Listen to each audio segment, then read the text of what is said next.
आज हम लोग एनसीईआरटी एग्जाम्पलर और वन लाइनर का सेकेंड क्लास देख रहे हैं, जो कि बहुत बहुत इम्पोर्टेंट है। आने वाला जितना भी एग्ज़ाम है, चाहे एलपी हो, टेक्नीशियन हो, आरपीएफ हो या बिहार कांस्टेबल के लिए बहुत ही इम्पोर्टेंट है। तो स्टार्ट करते आइए, सेकेंड पार्ट है इसका। मीट्रिक पद्धति की शुरुआत 1790 ईस्वी में फ्रांसीसियो ने किया। तो बात करेंगे मीट्रिक पद्धति किसे कहते हैं। तो तीन वो पद्धति होता है, ठीक ना। एक होता है सीजीएस पद्धति, एफपीएस पद्धति और एमकेएस पद्धति। तो सीजीएस सिस्टम को फ्रेंच या मीट्रिक कहते हैं, एफपीएस को ब्रिटिश कहते हैं और एमकेएस सिस्टम को मीट्रिक पद्धति भी कहते हैं। जिसे अगर याद नहीं रहता है तो आप याद कीजिए, ब्रिटिश यानी ब्रिटेन का राजधानी क्या है? लंदन। ब्रिटेन का राजधानी लंदन, यानी ब्रिटिश सिस्टम को। और वहाँ करेंसी क्या है? ब्रिटेन की राजधानी तो लंदन है, लेकिन वहाँ का मुद्रा पाउंड है, इसलिए ब्रिटिश पाउंड।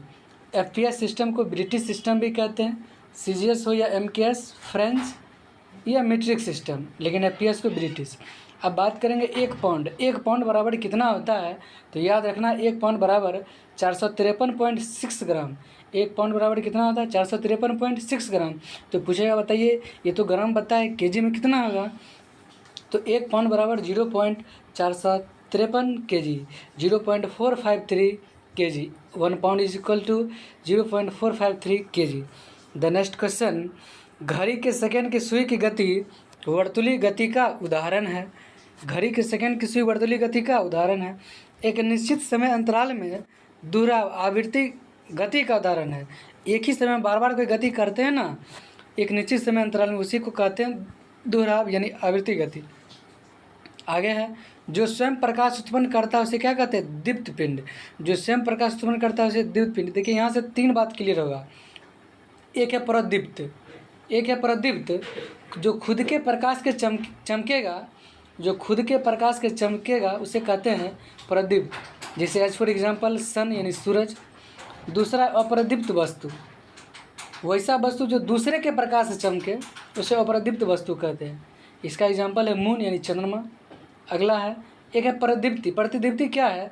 अगर प्रकाश पड़केगा, अगर प्रतिदीप्ति है, अगर प्रकाश पड़ेगा तो चमकेगा और नहीं पड़ेगा तो नहीं चमकेगा। जैसे आप देखिए रोड इंडिकेटर में, रोड लाइट में, अगर आप रात में क्रॉस करते हैं गाड़ी लेके, रोड पे जो लाइट लगा हुआ रहता है ना नीचे में, रोड पे नहीं लगा रहता है, उस पर अगर लाइट अगर जलाइएगा तो चमकेगा और हटाइएगा तो ना चमकेगा।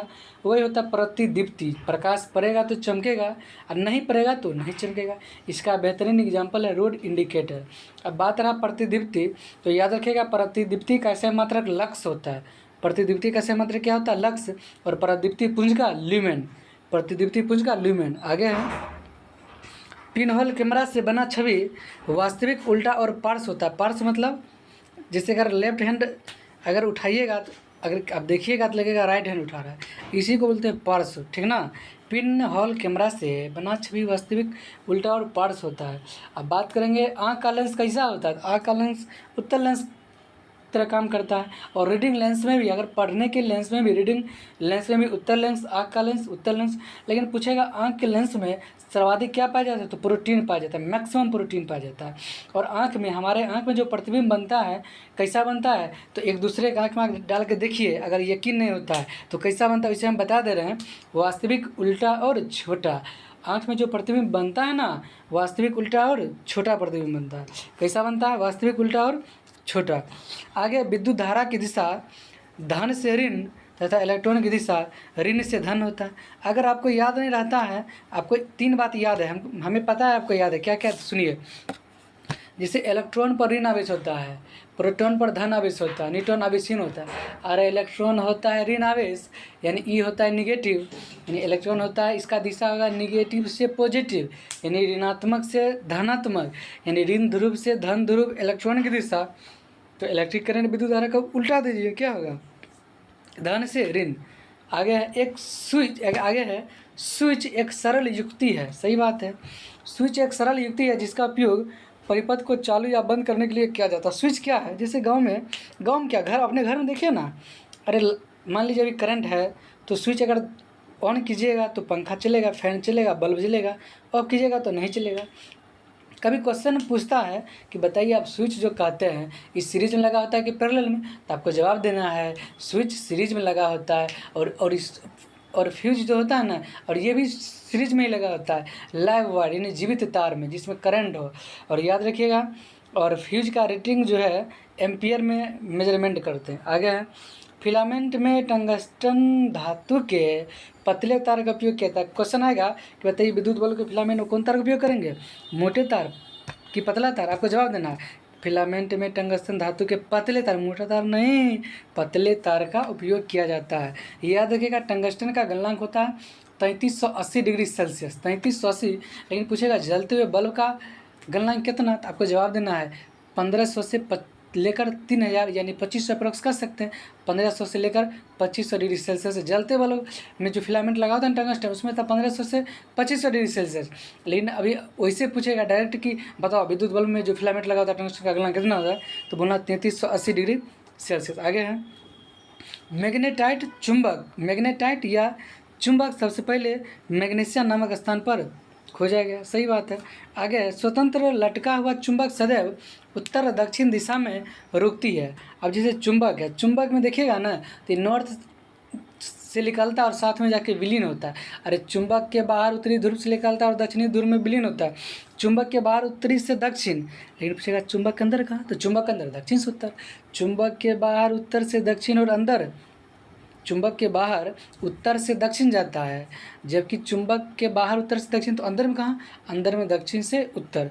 आगे कहता है चुंबक हमेशा दो ध्रुव होता है, चुंबक हमेशा दो ध्रुव होता है, ये बात सही है। अरे आप चुंबक का कितना भी टुकड़ा में काटिएगा तो दो ध्रुव होगा, एक नॉर्थ पोल होगा, एक नॉर्थ पोल होगा, दूसरा साउथ पोल, एक उत्तरी ध्रुव दूसरा दक्षिणी ध्रुव। आगे है चुंबक बनाने की प्रक्रिया में छड़ को रगड़ने की दिशा चेंज करने से चुंबकत्व का गुण समाप्त हो जाता है। याद रखिएगा, चुंबक को गर्म या हथौड़े से, अरे चुंबक को गर्म कीजिए या हथौड़े से चोट मारिएगा ना, या ऊंचाई से गिराइएगा तो पर भी चुंबकत्व समाप्त हो जाएगा।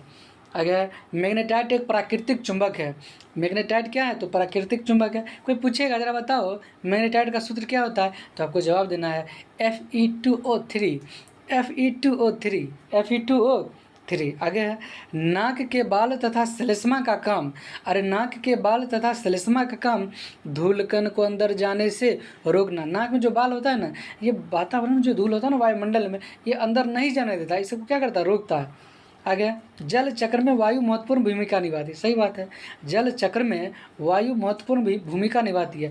एक जानते हैं, बहुत इंपॉर्टेंट क्वेश्चन है, पूछेगा बताइए वायु में सर्वाधिक क्या पाया जाता है, नाइट्रोजन। वायु में सर्वाधिक नाइट्रोजन पाया जाता है 78%। आगे कहता है, आज पूछेगा बताइए दो क्वेश्चन जवाब दीजिए। पृथ्वी गर्म होता है और वायुमंडल गर्म होता है, तो वायुमंडल गर्म होता है संवहन के कारण, लेकिन पृथ्वी गर्म होता है विकिरण के कारण, ठीक ना। आगे गतिशील वायु को पवन कहते, गतिशील वायु को पवन कहते। ऑक्सीजन श्वसन और ज्वलन, ऑक्सीजन श्वसन तथा ज्वलन दोनों के लिए आवश्यक, सही बात है। देखिए ऑक्सीजन जो होता है ना, अगर हम लोग सांस लेते हैं तो पर भी ऑक्सीजन, अगर किसी भी चीज़ को जलाना हो वहाँ पर भी ऑक्सीजन है। यानी ऑक्सीजन क्या करता है, श्वसन और ज्वलन दोनों में मदद करता है। सजीवों द्वारा भोजन ग्रहण तथा उपयोग विधि को क्या कहते हैं, पोषण कहते हैं। पत्तियां को पौधे का खाद्य फैक्ट्रियां कहते हैं, पत्तियां को पौधे का क्या कहते हैं, खाद्य फैक्ट्री। याद रखिएगा पेड़ पौधा यानी पादप जो खाना जो होता है ना, भोजन अपने स्टार्च यानी मंड के रूप में स्टोर कर रखता है, स्टोर करके रखता है। पेड़ पौधा या पादप अपने भोज पदार्थ को स्टार्च के रूप में मंड के रूप में स्टोर करके रखता है। लेकिन जीव जंतु ग्लाइकोजन के रूप में, जीव जंतु ग्लाइकोजन के रूप में स्टोर करके रखता है। लेकिन पूछेगा कैप्सूल खाएँ हो, जरूर खाइए होइएगा। तो कहता है कैप्सूल का बाहरी आवरण जो होता है ना, किसका बना था, स्टार्च का बना था। किसका बना था, वो स्टार्च का बना था। आगे है केंद्रक के चारों ओर जेली जैसी पदार्थ कोशिका द्रव कहलाता है। केंद्रक के चारों ओर जेली जैसी पदार्थ कोशिका द्रव यानी साइटोप्लाज्म कहलाता है। आगे है जल एवं खनिज लवण वाहिकाओं द्वारा पत्ती तक पहुंचता है। पौधा नाइट्रोजन नाइट्रेट के रूप में जीवाणु के मदद से उपयोग करता है। लेकिन पूछेगा बताओ कौन जीवाणु, तो बोलना है राइजोबियम, जो दलहनी पौधे के जड़ में गांठ में पाया जाता है नाइट्रोजन की प्राप्ति के लिए। आगे है कीटभक्षी पादप विनस फ्लाई ट्रैप तथा सनरियो घटपर्णी। कीटभक्षी पादप क्या है? तो बोलना है वीनस फ्लाई है, ट्रैप है तथा सनरेव गठवर्णी है। कवक नम एवं उष्ण स्थलों पर उगता है। कवक नम और उष्ण स्थलों पर उगता है। कोई पूछेगा कवक से कौन रोग होता है? तो बोलना एक्जिमा होता है, एथलीट फुट होता है, अरे दाद होता है जिसे दिनाय बोलते हैं ना रिंग वर्म अंग्रेजी में, और दम्मा होता है, अस्थमा होता है, खुजली होता है, गंजापन। यानी कवक से कुल 6 गो रोग होता है। क्या क्या? पहला एक्जिमा है, दूसरा एथलीट फुट है, तीसरा दाद है जिसे दिनाय रिंग वर्म कहते हैं, चौथा दम्मा है जिसे अस्थमा कहते हैं, पाँचवा खुजली है, और 6 नंबर गंजापन है। क्या है? तो गंजापन है। आगे जटिल खाद्य पदार्थ को सरल पदार्थ में परिवर्तन या टूटना विखंडन तथा यह प्रक्रम पाचन में डाइजेशन कहलाता है। मधुमक्खी एवं नरभर पक्षी किसे कहते हैं? हमिंग बर्ड को। मधुमक्खी एवं नरभर पक्षी पौधा के मकरंद से भोजन की प्राप्ति करता है। मधुमक्खी अपना शहद भी मकरंद से ही प्राप्त करता है। मधुमक्खी अपना शहद मकरंद से ही प्राप्त करता है। आगे मधुमक्खी का बात आए तो आइए 5-6 बात जान जाते हैं। देखिए, मधुमक्खी एक सामाजिक कीट है। मधुमक्खी एक सामाजिक कीट है, और सामाजिक कीट के अंतर्गत 2 चीज़ रखते हैं, चींटी, दीमक और मधुमक्खी। 3 चीज़ सामाजिक कीट के अंतर्गत चींटी है, दीमक है, मधुमक्खी है। सामाजिक कीट के द्वारा सन विभाजन का काम किया जाता है, कार्य किया जाता है। मधुमक्खी के एक समूह में 3 प्रकार की मधुमक्खी होती है, जिसमें एक क्वीन होती है, रानी होती है, जो फीमेल होता है, और 2 गो से लेकर 8 गो तक ड्रोन होता है, जिसे बॉडीगार्ड समझिए, just like a bodyguard drone, जो 2 से 8 तक होता है, जो मेल होता है, और वर्कर्स हजारों की संख्या में होता है, जो कि नपुंसक होता है। अरे मधुमक्खी जो होता है उसमें एक क्वीन होती है, रानी, जो फीमेल होता है, 2 से लेकर 8 तक ड्रोन होता है, जो मेल होता है, और हजारों की संख्या में वर्कर्स होते हैं, जो नपुंसक होते हैं। याद रखिएगा, क्वीन जो है यानी रानी मक्खी अंडा देने का काम करता है, जिसके पोषण के लिए भोजन उपलब्ध करने की जिम्मेदारी श्रमिकों की होती है। याद रखिएगा, मधुमक्खी की भाषा डांस होता है। मधुमक्खी जो एक दूसरे को जो कुछ बोलता है ना, तो वो डांस करके बोलता है, यानी मधुमक्खी की भाषा क्या है? डांस है। अरे मधुमक्खी पालन एपीकल्चर होता है। लेकिन पूछेगा, जरा बताइए, राष्ट्रीय मधुमक्खी अनुसंधान संस्थान कहाँ है? तो पुणे में है। राष्ट्रीय मधुमक्खी अनुसंधान संस्थान कहाँ है? तो पुणे में है। आइए, स्टारफिश एक ऐसा जीव है जो अपना भोजन अपने आमाशय से बाहर निकाल कर ग्रहण करता है। लार रस मंड को शर्करा में परिवर्तित कर देता है। आमाशय की आंतरिक परत की सुरक्षा श्लेष्मा झिल्ली द्वारा होती है। अग्नाशय हल्के पीले रंग की ग्रंथि है, जो आमाशय के ठीक नीचे स्थित होता है, आइए 2 एक्स्ट्रा क्वेश्चन आप लोग कमेंट में जवाब में दीजिएगा। 2 क्वेश्चन पूछते हैं। पहला क्वेश्चन, हंस के बच्चा को क्या कहते हैं? और दूसरा क्वेश्चन है, मगरमच्छ के बच्चा को क्या कहते हैं? तो आप लोग कमेंट में जवाब दीजिएगा, वैसे हम आपको आंसर बता देते हैं। हंस के बच्चा को गोसलिंग कहते हैं, और मगरमच्छ के बच्चा को हैचलिंग कहते हैं। Bye, have a nice day. मिलते हैं फिर अगले पार्ट में। बाय।